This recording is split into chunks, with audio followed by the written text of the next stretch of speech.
Buenas tardes. Hoy tenemos esta charla de diseño en línea clave, labranza cero o mínima labranza. Bueno, esto ya veremos que va teniendo diferentes nombres y demás. ¿Qué es línea clave? Un concepto ahí un poco a veces difícil de entender.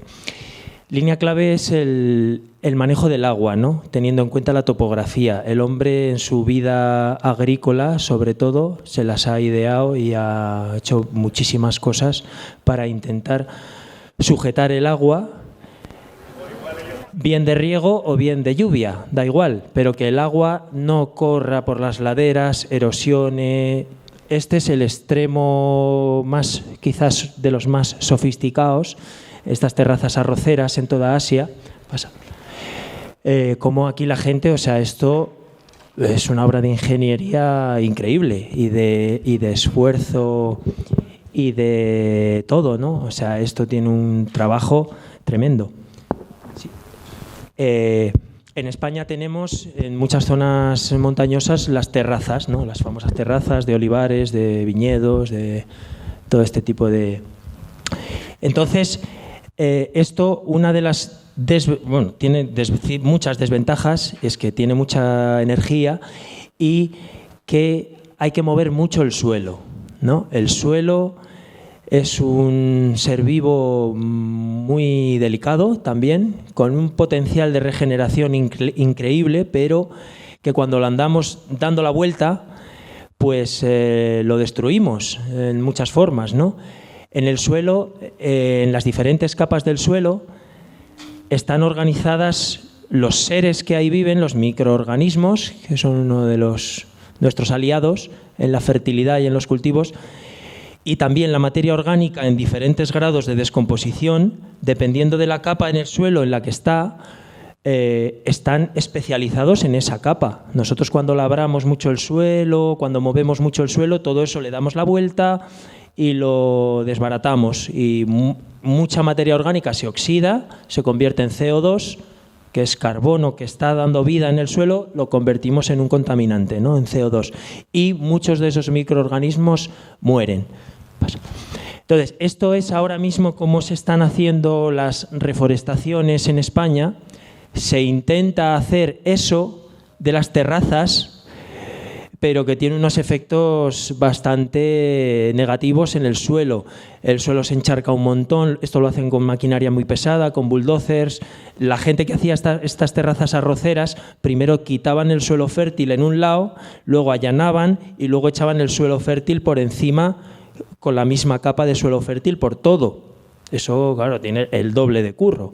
Aquí llegan con el bulldozer y hacen ahí lo que pueden, que, bueno, no está mal, no está tan mal, pero esto se puede mejorar mucho, ¿no? Y esto es la línea clave. Línea clave, trazar curvas, líneas o curvas a desnivel, no a nivel, que las curvas, ¿todo el mundo sabe lo que es una curva a nivel? Una curva a nivel es una línea en el terreno, imaginaria, donde todos los puntos de esa línea tienen el mismo nivel. O sea, imaginemos que en esa línea hacemos una zanja. Si hacemos una zanja, el agua se quedaría estanca, no correría para ningún sitio, no se movería el agua, ¿no? Es porque están todos los puntos al mismo nivel. Entonces, con la línea clave, esto se le da una vuelta de rosca y dirigimos el agua para donde nosotros queremos, ¿vale?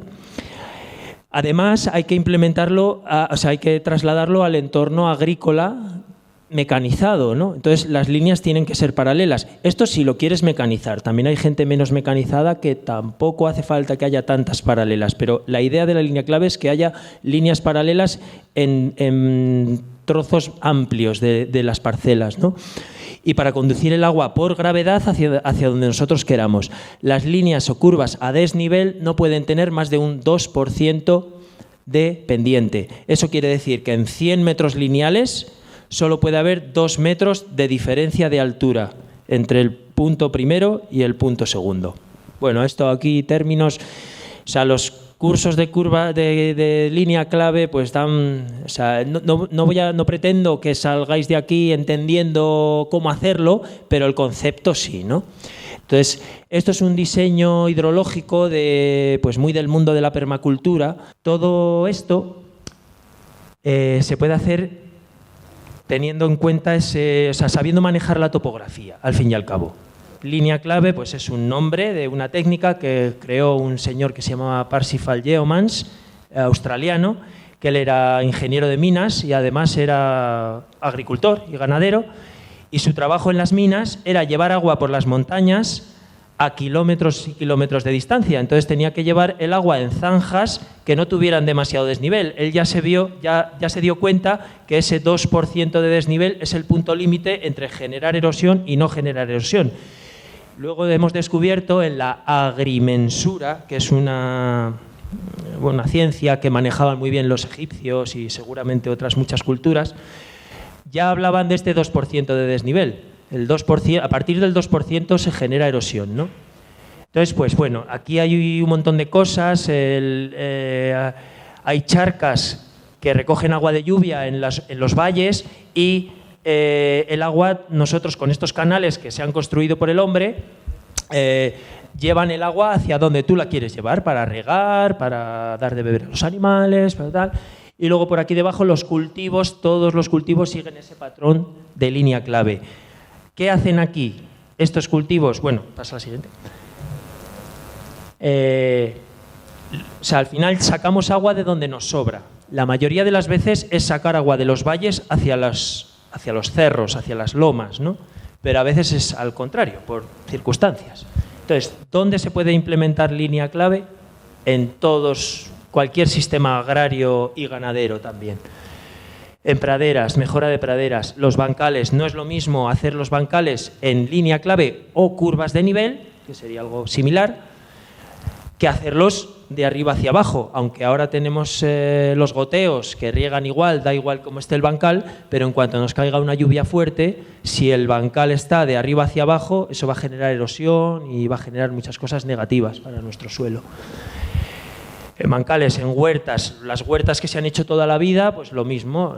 Vamos, las huertas que se han hecho toda la vida, de alguna forma sí que tenían esto muy en cuenta, ¿no? Y trabajaban muy bien con las pendientes, con los surcos. Lo que pasa que eso, en un suelo labrado y en surcos y tal, tienes que tener un conocimiento bastante importante y tiene muchísimo trabajo de ejecución, ¿no? Cada vez que vas a regar, eso es un laberinto. Si ves a los viejetes regando en zonas, sobre todo en zonas de montaña y tal, van haciendo separaciones, canteros que les llaman en algunos sitios, y van ahí corriendo con la azada, abriendo uno, cerrando el otro, para que los surcos se rieguen todos por igual, que esa es la idea, ¿no? De que toda la superficie se riegue por igual.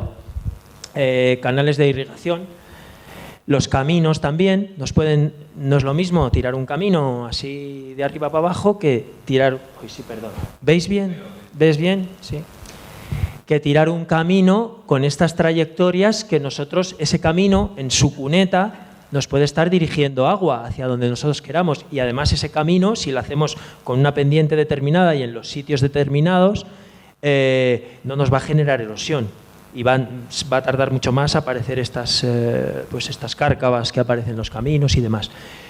Frutales, si tú haces una plantación de frutales, pues lo mismo. Aunque después de plantar los frutales solo vas a tener hierba en el suelo, pero solamente el pasar por allí, me da igual que sea andando que con animales, que con tractores, ese trasiego va a generar un impacto en el suelo que hace un patrón que frena el agua de alguna manera. O cuando pasas a segar, ¿no? La gente que en plantaciones ya medianas, grandes de frutales, pues se pasa constantemente con el tractor, se siega en una dirección, pues no es lo mismo segar cortando la pendiente que de arriba hacia abajo. De arriba hacia abajo siempre generas erosión. Cualquier línea de plantación, de lo que sea, o líneas de acolchado. Tú puedes hacer en una pradera, si queréis hacer una prueba muy fácil de esto de las curvas de nivel o línea clave, si tenéis un terreno con pendiente, hacéis una franja de acolchado y eso ya va a frenar el agua cada vez que llueva. Y vais a ver cómo en esa franja de acolchado, cortando la pendiente, O sea, cortar la pendiente... Bueno, pasa a la siguiente. Esto es cortar la pendiente. Aquí en una pradera, esto es en nuestra finca de Valdepajares de Tajo, el proyecto Vivencia Dehesa. Fue uno de nuestros primeros intentos de siembra de caléndulas en pradera. O sea, aquí no se ha hecho nada en el suelo, más que segar la hierba. Entonces, nosotros hicimos primero el diseño de línea clave y todas estas líneas están cortando la pendiente, ¿no? Y van llevando agua, sacándola de los valles, de los pequeños valles que hay en el terreno, y llevándola hacia las lomas o cerros, ¿no? Entonces, solo este goteo que va a empezar a regar, siguiendo este patrón, nosotros vamos a estar andando por aquí, sembrando, recogiendo flores, ya eso frena el agua, ¿vale? Frena el agua para que no corra ladera abajo, el suelo empieza a absorber más agua, múltiples beneficios. Vamos. Esto es un diseño de bancales también en un taller que hicimos en un pueblo de Ávila, donde primero hicimos la medición de línea clave y los bancales están hechos en línea clave con un menos del 2% de desnivel todos. Entonces, bueno, aquí parece la foto un poco engañosa, ¿no? La pendiente venía así, ¿no? Entonces, todos estos bancales frenan el agua y hacen que la tierra absorba mucha más agua. Aquí ya terminando los bancales, pues el bancal profundo, típico, tal, pues todo esto está frenando la caída del agua. Pasa. Vale, aquí se ve muy bien. Esto es una mejora de pradera con un apero de labranza vertical, que ahora lo vamos a ver más a fondo. Entonces, vamos a tomar como ejemplo esta primera línea, ¿vale? La primera línea que se ve aquí, que se ha hecho una pequeña perturbación. Esta línea, desde el valle, que está aquí hay un valle que discurre por ahí, desde el valle está sacando agua hacia aquí y hacia allá. ¿Qué quiere decir esto? Que este punto de esta primera línea está más alto que este punto y está más alto que ese punto, ¿vale? Eso quiere decir la línea clave, que tú haces unos patrones de donde tú quieres sacar el agua, haces un punto más alto y vas con la trayectoria hacia otro punto más bajo en esa misma línea de plantación o de subsolado. Esto se ha hecho un subsolado vertical, que se llama. Aquí hay otro, ¿veis? Aquí también se ve muy bien. Desde este valle estamos sacando agua hacia afuera y sacando agua hacia afuera. Pasa. Aquí visto desde el aire, todas estas líneas tienen un propósito. Tienen un propósito, sacar agua de donde más hay de forma natural a donde menos hay. Cuando vamos por las carreteras y vemos esas calvas en los terrenos, sobre todo donde hay pendientes y tal, pues es por eso, porque el agua de forma natural va rápidamente a los valles y a las lomas no para el agua allí, se va directamente a los valles. Entonces con estos se saca el agua de ahí y se lleva donde hace falta. Esto es un subsolado vertical también en nuestra finca, que pues eso, también se ven aquí la trayectoria. Es muy difícil que sean rectas las líneas, porque hay siempre ondulaciones, a no ser que la finca tenga una pendiente muy uniforme. No da igual, o sea, da igual que tenga mucha o poca pendiente. La cosa es que la pendiente sea uniforme. Cuando la pendiente es uniforme, ¿esto qué quiere decir? Como si cogemos un campo de fútbol y lo torcemos así de un lado, eso sería una pendiente uniforme, ¿no? Ahí sí que nos saldrían las líneas rectas, pero en la mayoría de los terrenos las líneas son curvadas porque van con el relieve del terreno, ¿no? Vamos a la siguiente. Este es el famoso apero Yeomans, que va muy de la mano de la línea clave. Los hijos de este señor Parsifal Yeomans, que ya creo que ya no está entre nosotros, sus hijos pues montaron una empresa de aperos especializados en labranza vertical. Entonces, este apero es el que habían pasado en las fotos anteriores que habíamos visto en las praderas, ¿no? Este apero, este en particular, que es el australiano, esta es una foto en España, en una finca donde yo he hecho algunos trabajos, fue uno de los primeros aperos Yeomans que se trajeron a España. Tiene muchas peculiaridades, ¿no? Es la verdad que y sobre todo para los terrenos de Australia, que no son como aquí, que donde la roca madre está muy cerca, Tiene muchas cosas que son dignas de admiración, tiene mucha ingeniería detrás. Pero bueno, básicamente lo que esto hace, este disco va siempre justo delante de la reja y va cortando la tierra, ¿vale? Haciendo un corte limpio en la tierra, el disco. También corta raíces, por ejemplo, si hay mucha grama, no sé si sabéis la hierba esta, la grama, o otras parecidas que tienen mucha raíz, que si tú pasaras solamente la reja, arrastrarías todas esas raíces o esos terrones gordos de tierra y perturbarías el terreno demasiado, más de lo que queremos, ¿no? Con esto se quiere perturbar el terreno muy poco. Y luego aquí debajo lleva alguna especie de botas que van, o sea, que son mucho más anchas que la pata en sí y que van ahuecando el terreno desde abajo hacia arriba. O sea, este tipo de aperos tienen las ventajas de labrar, pero no las desventajas de labrar. O sea, labrar la tierra, mover la tierra, tiene muchas desventajas. Y sobre todo si no lo haces bien y no sabes cómo hacerlo, ¿no? Y sobre todo desde la llegada de los tractores. Antes labraban con animales y labraban una capa muy pequeña, los animales no pesan mucho, no compactan el suelo como lo hacen los tractores. Entonces ahora con los tractores, primero se compacta mucho porque se tiene que entrar a veces cuando la tierra está húmeda, entonces hay que hacer labores muy profundas, ¿no? Entonces hacer esto volteando la tierra como se está haciendo ahora mismo, pues ya se están viendo los resultados que lleva a un empeoramiento de la tierra tremendo, ¿no? Del suelo.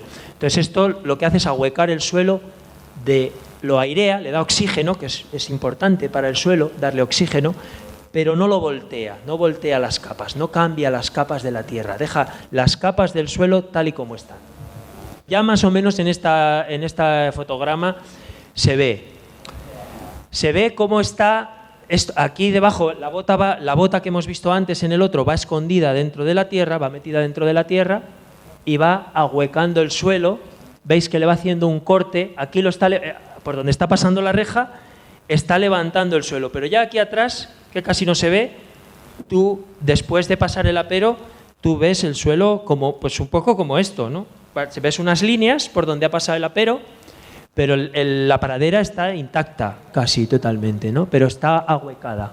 ¿Puede regular la profundidad de...? Sí, claro. Lo puedes regular porque esto es un trabajo que es progresivo. O sea, si tú vas a regenerar un suelo con esta técnica de la línea clave y este tipo de aperos, que es en Australia, con esto de la línea clave y los aperos, están subiendo el nivel de humus entre un 2 y un 5% al año. Eso es, vamos, si alguien conocéis un poco de análisis de suelos y tal, eso es muchísimo, pero muchísimo, porque descompactas entre un 2 y un 5% al año de humus, ¿vale? Entonces lo puedes regular la profundidad y la profundidad depende de tu suelo también, a la que tú lo vas a meter. Tienes que hacer ver un poco cómo está la masa de raíces de tu suelo y el primer año profundizas 5 centímetros por debajo de esa masa de raíces.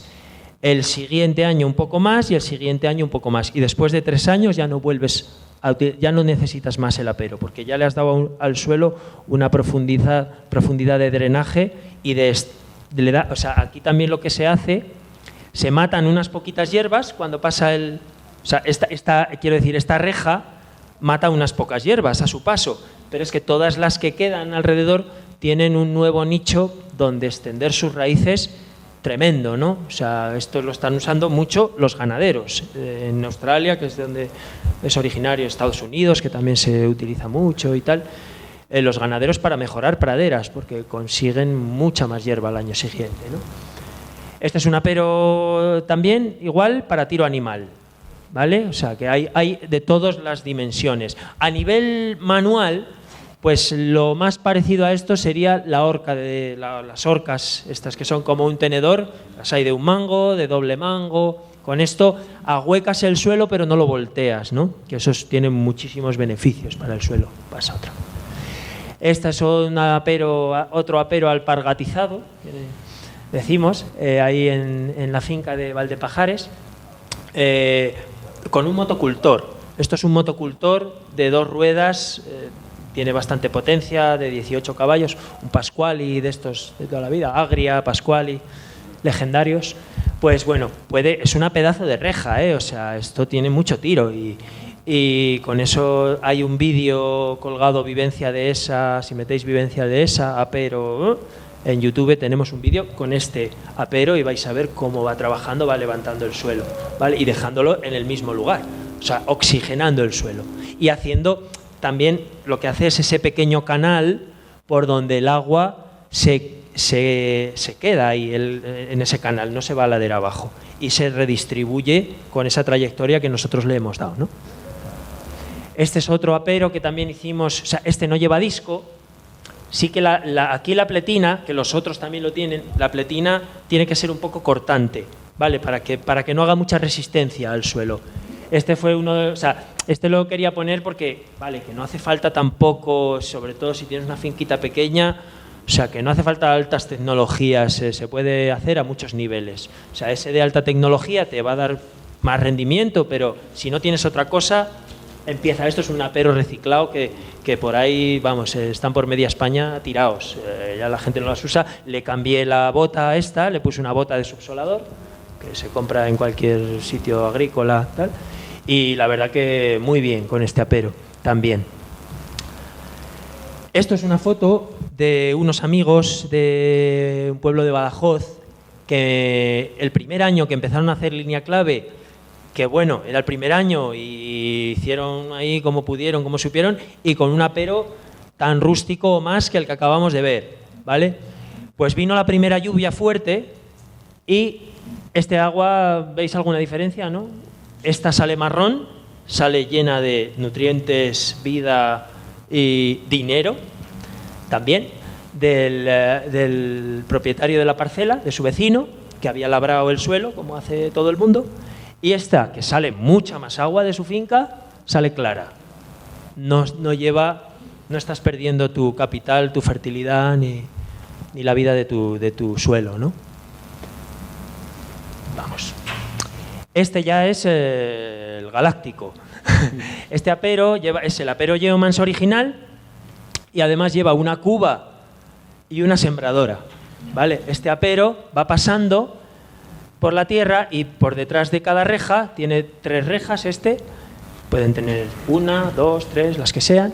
Entonces, por detrás de cada reja lleva un tubito por donde cae el fertilizante, que lo puedes meter si es un fertilizante que lo necesitas en superficie, pues en superficie, si te lo prefieres debajo del suelo, y luego la semilla, ¿vale? Y con esto pues se pueden hacer pues virguerías, ¿no? Y claro, si en ese mini surco que nosotros hacemos con el apero plantamos una semilla que nos ayuda también a descompactar, que hay semillas que ayudan mucho a descompactar, tipo el altramuz, el sorgo, el centeno. O sea, para descompactar hay que buscar semillas de raíces pivotantes. Raíces pivotantes, que es como un arbolito de Navidad al revés, ¿no? Que tiene una guía central que taladra mucho el suelo, entonces que rompe la suela de labor famosa, que en muchos sitios donde se labra mucho, arriba parece que está todo muy bien, pero a los 10, 15, 20 centímetros hay una especie de teja gigante que hace que el agua no penetre hacia abajo, ¿no? Entonces esto no cierra el ciclo del agua, bueno, un montón de inconvenientes, ¿no? Entonces con todo esto, estos son nuestros altramuces naciendo en esa línea que ha hecho. Que aquí, como veis, pues hay trozos, en esta parcela en particular, que es una parcela que estaba bastante castigada y que la estamos queriendo regenerar, pues había mucha grama, y por eso despide tanta tierra hacia los lados.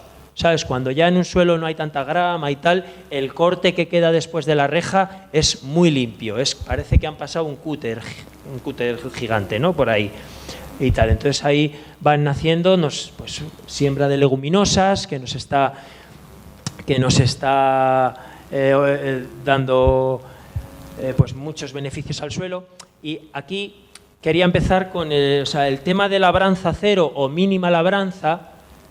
Va muy de la mano de la línea clave.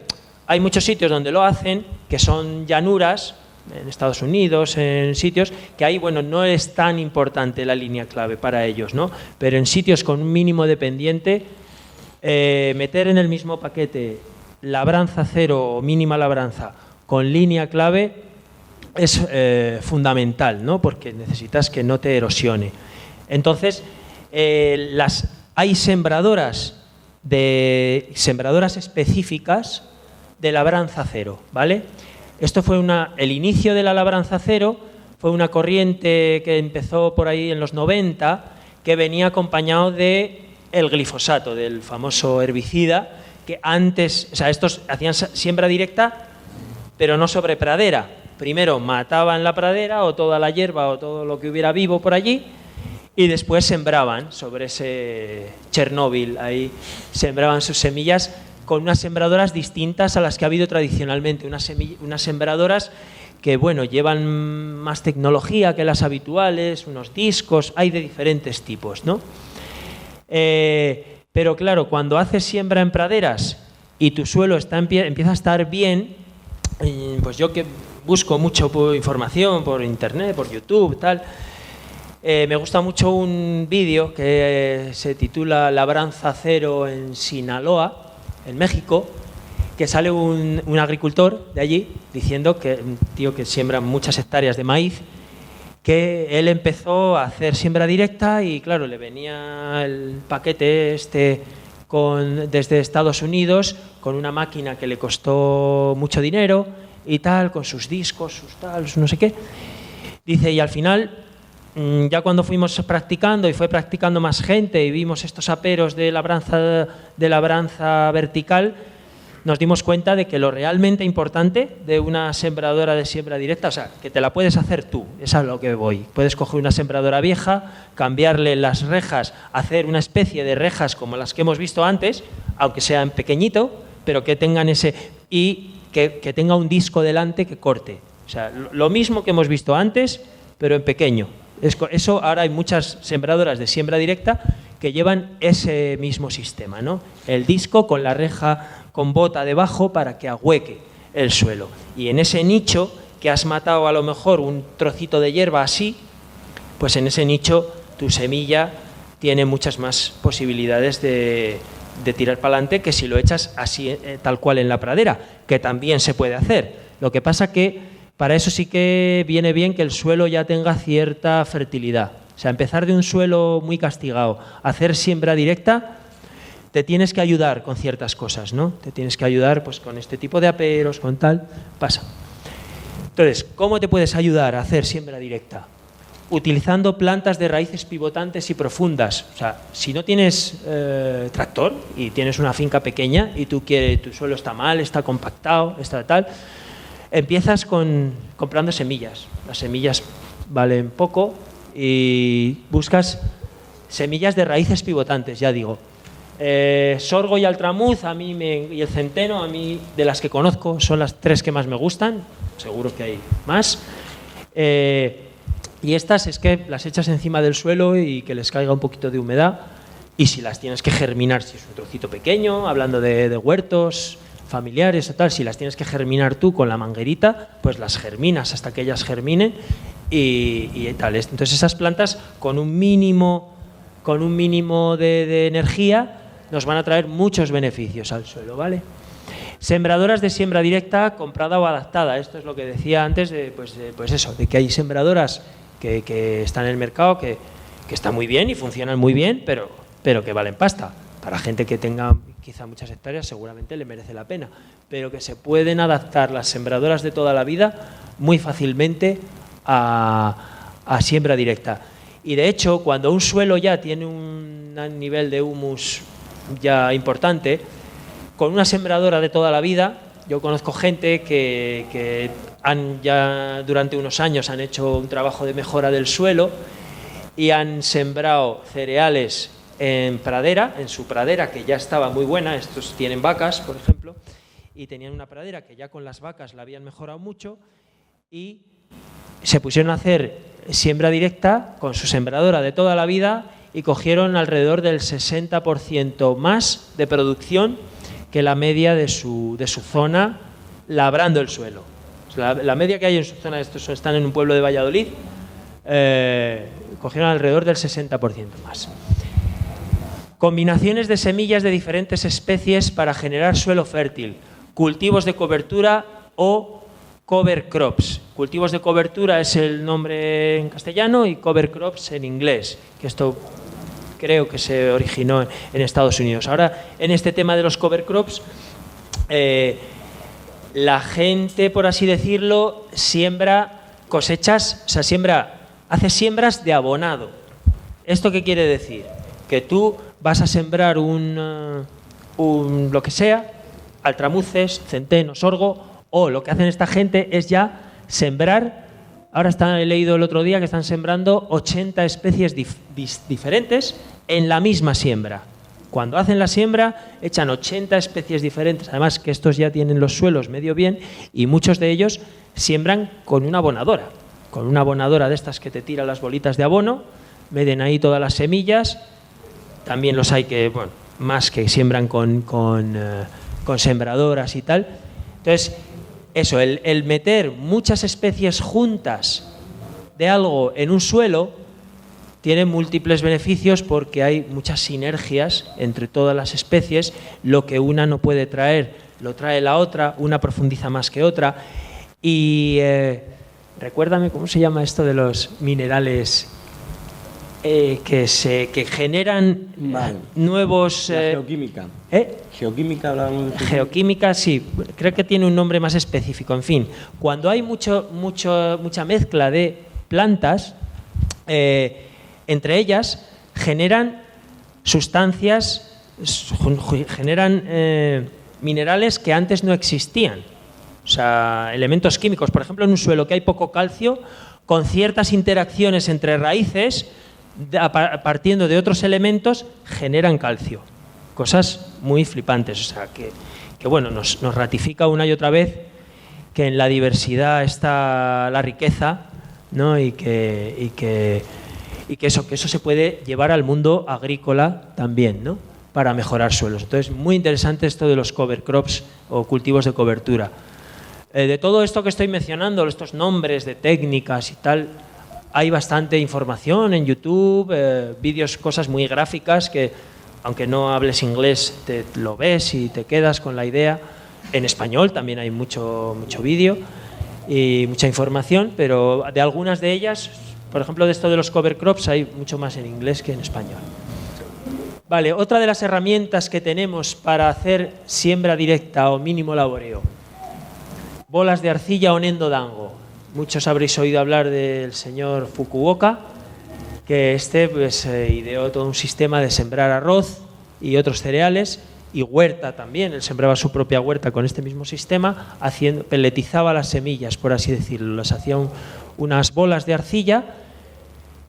También nosotros hemos probado ese sistema y va muy bien, y además tú le puedes, si tienes, yo qué sé, un purín de ortiga o un purín de consuelda o cualquier tipo de fertilizante orgánico, nosotros trabajamos en el orgánico, que tengas, lo metes cuando haces la pasta de esas bolas de arcilla, le metes esos líquidos o esos sólidos también, si tienes harinas de roca, rocas basálticas, tierra diatomea, que se está utilizando ahora mucho, incluso ceniza también. La ceniza aporta muchos minerales en pequeñas cantidades y teniendo sobre todo mucho cuidado en suelos ácidos con la ceniza, ¿vale?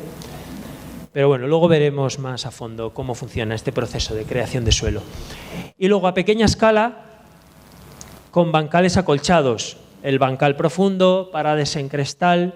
Bancal profundo era lo primero que salía al principio de paja, con la paja y tal. Los parades en cristal es otro sistema de bancales de Gaspar Caballero, un mallorquín que él acolcha, pero acolcha con humus, con un humus que se puede hacer, un compost, ¿no? Acolcha con compost y sin mover la tierra, tú metes ahí tu semillita. Entonces son ayudas que le das al suelo para empezar esto del no laboreo, ¿no? Y luego hay una técnica muy interesante también que me gusta mucho, el Back to Eden Garden, de un señor de Estados Unidos que solo utiliza serrín. serrín, pero bueno, no serrín de los aserraderos, utiliza ramas pequeñas trituradas, ¿vale? Que eso en muchos sitios y sobre todo en las ciudades y en las periferias de las ciudades, todas estas empresas de jardinería que llevan el camioncito, que meten la rama y la trituran entera, pues eso muchas veces no saben lo que hacer con ello, ¿no? Y esta gente pues se lo pide, se lo descargan en casa y con eso, simplemente echándolo encima del suelo con una capa importante, pues también tiene unos huertos ahí, luego vamos a ver alguna imagen increíbles. Y luego, quien quiera también buscar más información, No Dig Garden, o sea, jardinería sin labranza o sin laboreo, ¿no? A pequeña escala, hay también mucha información y muchos vídeos muy gráficos. Y a nivel agrícola, esto lo llaman no-till en inglés, que es que, vamos, en español lo suelen denominar labranza cero, mínimo laboreo, pero hay mucho más. Bancales profundos, aquí pues mucha gente no labra nada entre un año y otro, o como mucho mete el pinchito que hemos hablado antes, que claro, tú si vas a una pradera y utilizas ese pincho, el primer año que está la pradera ahí, te cuesta Dios y ayuda meter ahí el pincho. Pero una vez que has hecho un bancal de estos, el siguiente, y lo has acolchado, eso sí, lo has acolchado, bueno, el acolchado es una capa de paja, hierba, césped, hojas, lo que tengas, encima. Si el suelo lo has tenido cubierto, el siguiente año, después de haber cogido tu cosecha, tú vas con tu pincho y con una mano lo clavas de sobra hasta el fondo, ¿no? O sea, el suelo está oxigenado, ¿no? Estas son las paredes en cristal, todo eso es... bueno, creo que estos son los pasillos, que creo que aquí, por ejemplo, están hechos con serrín, pero en las camas de plantación utilizan compost, un estiércol compostado y tal, con sus ladrillos, sus plantas medicinales entre medias. Bueno, todo esto son técnicas puntuales y recetas, pero siempre nos podemos salir de la receta y adaptarnos a nuestras condiciones y hacer una mezcla de diferentes cosas y así, ¿no? Este es el de Back to Eden Garden, y eso, pues bueno, aquí la verdad que la huerta que sale detrás de él está bien, pero es que yo he visto imágenes de él y de otra gente que hace la misma técnica muy prometedoras, vamos, unos huertos increíbles, y utiliza muy poco abono y ya os digo, utiliza estas ramas trituradas. Esto, vamos, yo ya lo había visto antes, en español lo llaman madera rameal fragmentada, en inglés tiene otras siglas que no me acuerdo ahora, B no sé qué, no me acuerdo. Entonces, bueno, hay unos ensayos, o sea, esto tiene, lo que fertiliza de verdad el suelo es ramas pequeñas trituradas, ¿vale? Hablando de lo que viene de los árboles, ¿no? Lo que viene de los árboles, si trituramos ramas pequeñas y eso lo esparcimos en el suelo, eso, vamos, le da una vida.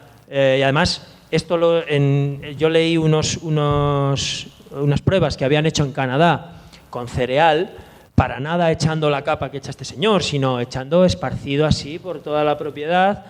En el primer año tenían 20-30% de aumento de producción, solamente con este serrín de rama pequeña, ¿vale? El serrín de troncos gordos, que es lo que te puedes conseguir en los aserraderos y tal, ya es otro tema. En la charla de mañana hay un señor ya que lo has preguntado, por algo será, hay un señor en Brasil que para mí está haciendo una de las cosas más alucinantes ahora mismo a nivel agrícola, que está, bueno, del mundo de la agroforestería, no sé si habéis oído hablar de agroforestería. Él lo llama agricultura sintrópica, ¿vale?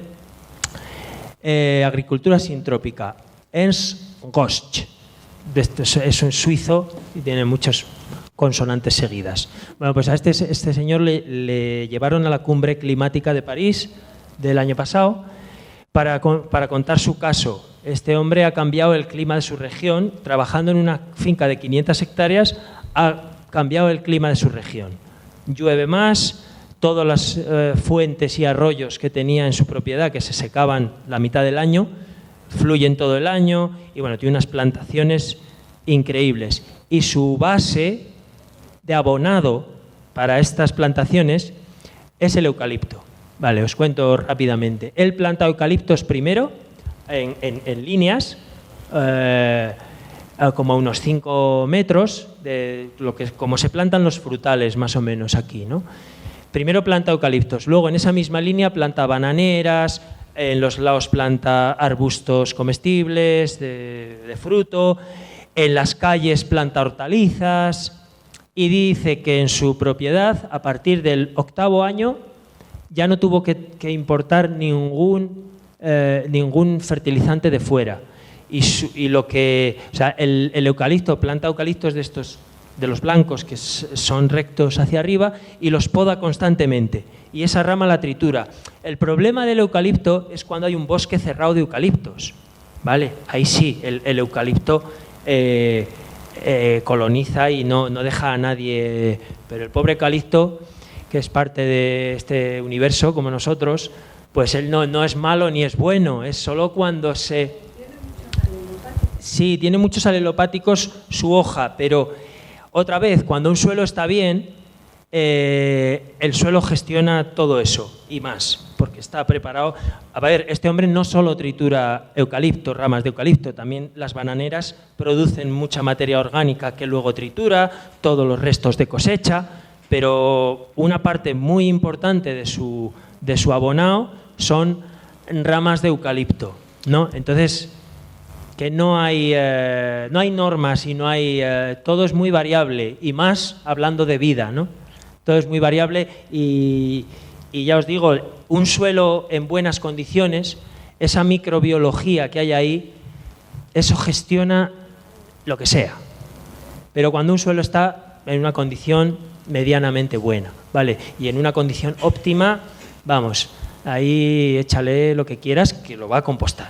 A ver, lo que quieras, digo, materia orgánica. Yo soy muy partidario de no labrar el suelo, sobre todo en cultivos perennes, como la viña o los frutales y tal, sobre todo. Ya hay mucha... O sea, el mundo del vino ecológico, casi todo el mundo se está decantando por pradera, en vez de por suelo labrado. Entonces, yo ahí echaría... O sea, cuando haces pradera...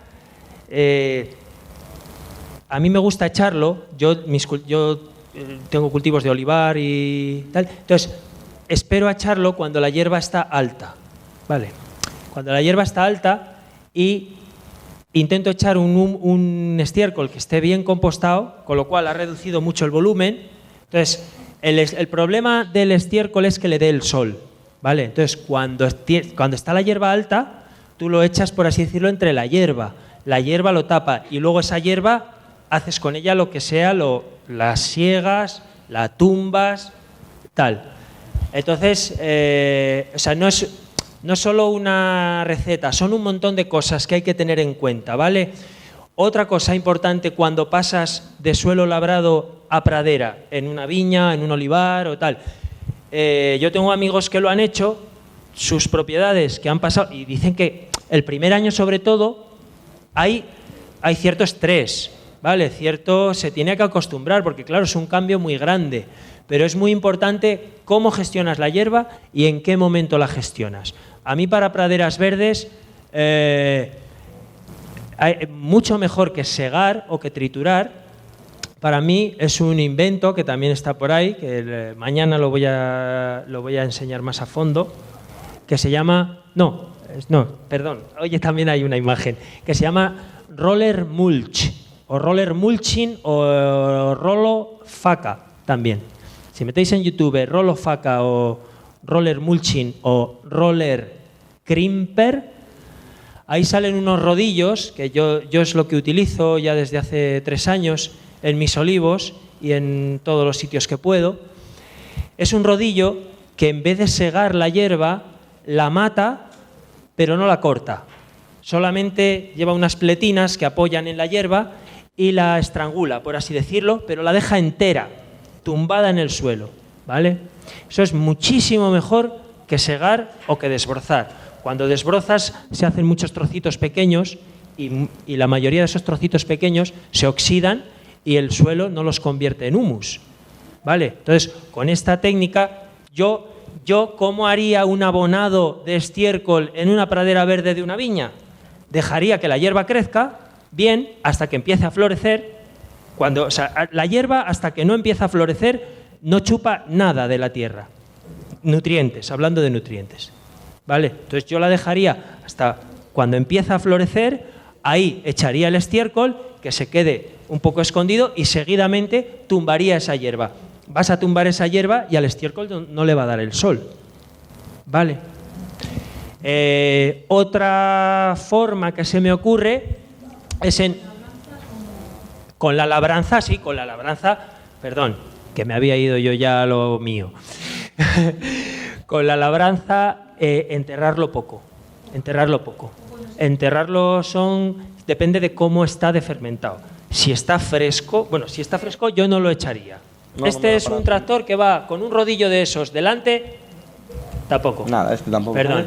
Con un rodillo de esos delante, tumbando esto, que es centeno, que esto lo han sembrado simplemente para alimentar al suelo. Y lo que lleva detrás es una sembradora de siembra directa. En una pasada está haciendo todo. Tumbar el centeno y sembrar la siguiente cosecha. Pasa.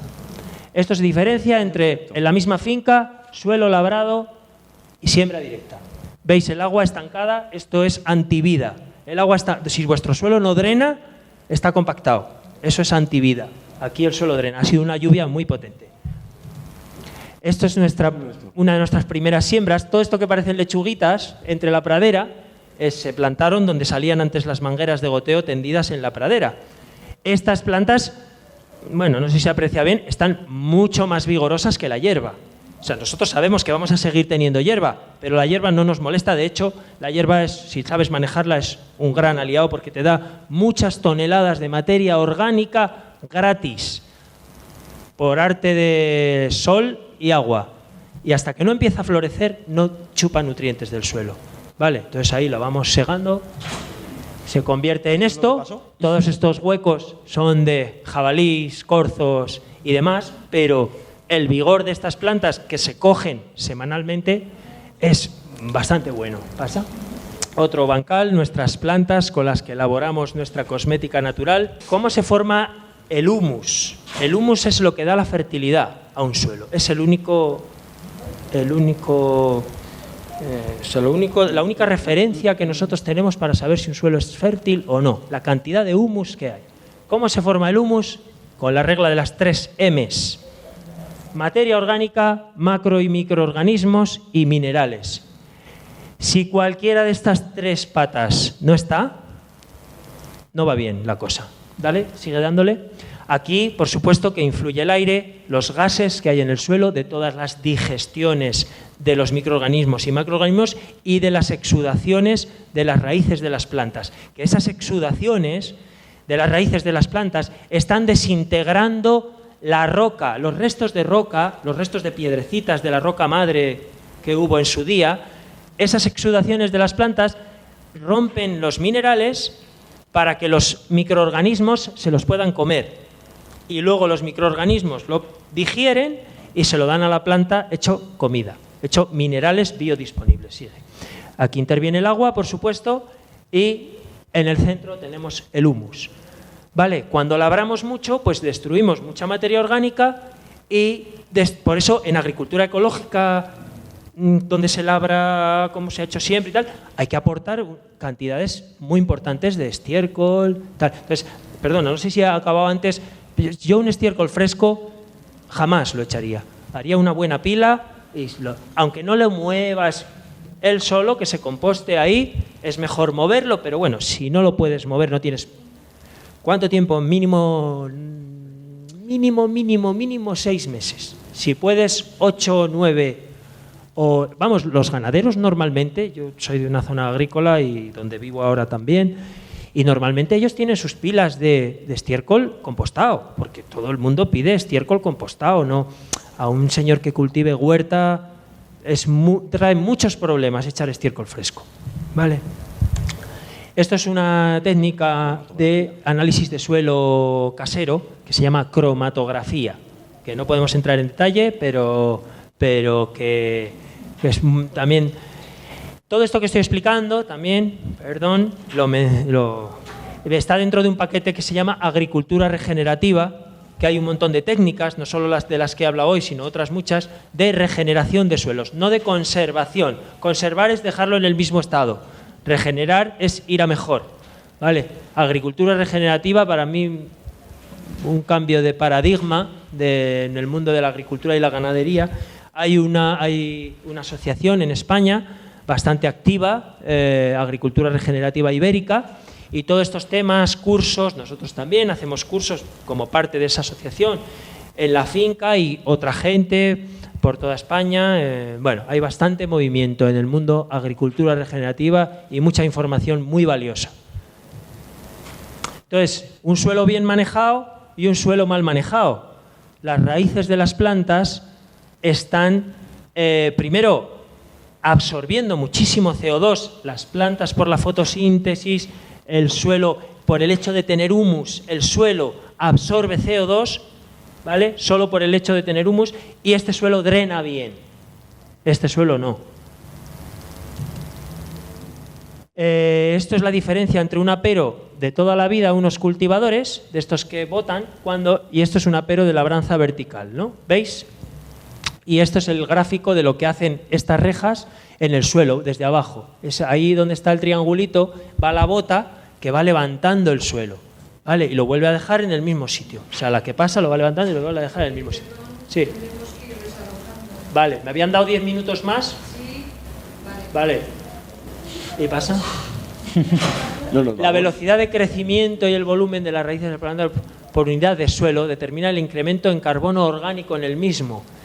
Ahora que se habla tanto del carbono, hay científicos que dicen que con un buen manejo de la agricultura y la ganadería podríamos en pocos años llegar a los niveles de CO2 que había antes de la revolución industrial. Esto es muy potente. A mí, vamos, cada vez que lo digo se me eriza todo. Entonces, pues eso, buscamos suelos cubiertos, raíces, vida, ¿no? Cuanta más vida, más bueno para todos, ¿no? Pasa otra. Entonces, la nación que destruye su suelo fértil se destruye a sí misma. Theodore Roosevelt. Y este Alan Yeomans, el hijo de este Parsifal Yeomans, si consiguieras aumentar un 1,6% el nivel de humus en toda la superficie agrícola y ganadera del mundo, podríamos volver a los niveles de CO2 que había antes de la revolución industrial. Y el caos climático, la pérdida de diversidad y la desertificación son tres caras de la misma moneda, por supuesto. Y gracias por su atención. Somos de Vivencia Dehesa y estamos en el 520 para lo que queráis. Y ahora también, cuando salgamos, podemos hablar un poquito, si os apetece. Bueno.